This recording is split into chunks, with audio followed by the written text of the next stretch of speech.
Good morning, everybody. How are you? Happy Monday. Oops, I'm a bit wobbly there.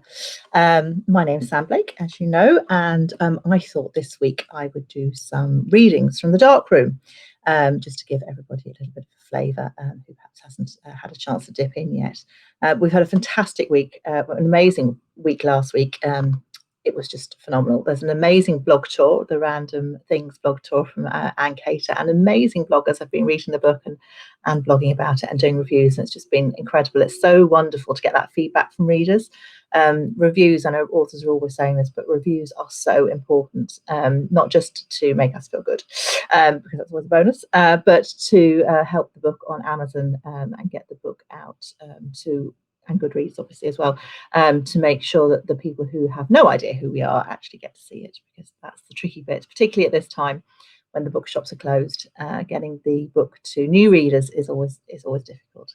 So hopefully, if people are able to share these posts and share some of the other bits and pieces online, then we might be able to do that, because the book has been having an amazing reaction, far better than I expected. It was different. It's a little bit different from the others, and I wasn't too sure how people would take it. So it's just wonderful to get really, really good feedback.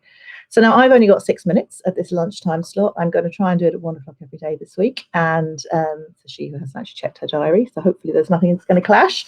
But I thought I'd just do you a little bit of a reading from the dark room. Obviously today's Monday, so I thought I'd start with a prologue.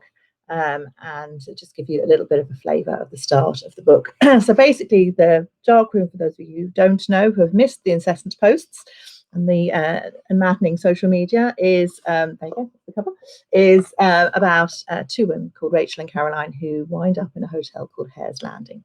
But the reason Rachel ends up there with her dog Jasper, who's an ex-police dog, is to do with researching the background and the history of a chap called Alfie Bowes. And Alfie Bowes is a man who's homeless, who her husband or her partner, Hunter, is investigating in a documentary. So he's making a documentary about the homeless and about the reasons why very ordinary people can end up on the streets, the things that can happen to them. And Alfie Bowes is one of the people he's befriended. He's a violinist. He plays on the corner of Tottenham Court Road. He plays his violin all the time. And Hunter's really, really gets on well with Alfie, and he takes him out to eat, and he's obviously got him involved in the documentary too. But one thing Alfie won't tell him is what happened to take him from apparently very educated middle class background onto the streets, and he's starting to find out, and various things happen, and Hunter ends up in hospital, and it becomes Rachel's job to go and find out why. So we'll go back right to the beginning and we find out a little bit about Alfie. So this is the prologue of the dark room. Alfie's hand shook as he slipped the letter into the mouth of the postbox, his bitten nails black against the cream of the envelope. He hesitated, holding it on the cold cast iron lip, glancing behind him, checking the road again. The traffic was almost stationary, lights dazzling. He looked in the opposite direction, to the column of blazing red tail lights. Safe. For now. Above him, the ornate clock on the station tower clicked on another minute.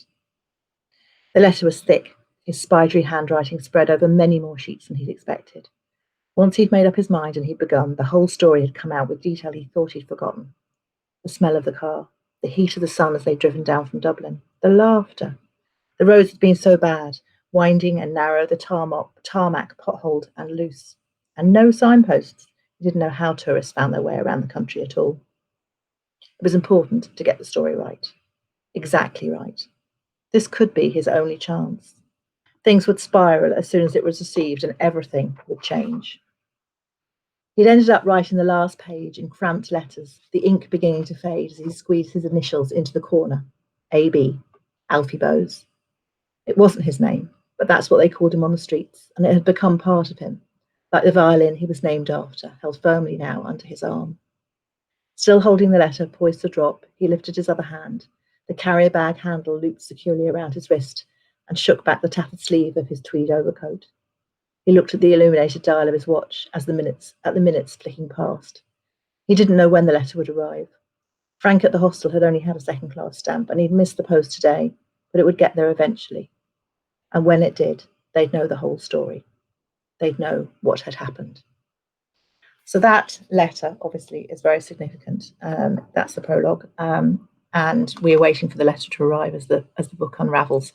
But many other things happen along the way, and the information in that letter tells us about one of the mysteries that's happened at a place called Hare's Landing in West Cork, but it doesn't tell us everything, so there's much more to find out. So Rachel and Caroline have a job on their hands, and obviously when they get to Hare's Landing, it's a completely new environment. It's West Cork. It's a beautiful country house hotel, but it's a bit spooky. And various things happen along the way. Various people want to stop them finding out the stories that Hare's Landing is going to reveal, but they keep at it because they're two very persistent ladies. So I do hope you've enjoyed reading The Dark Room, those of you who have read it already. It's available in all good bookshops, as they say. These are the links. I'm going to pop them up now. There's one there. That's the cover. That's a link to Eason's.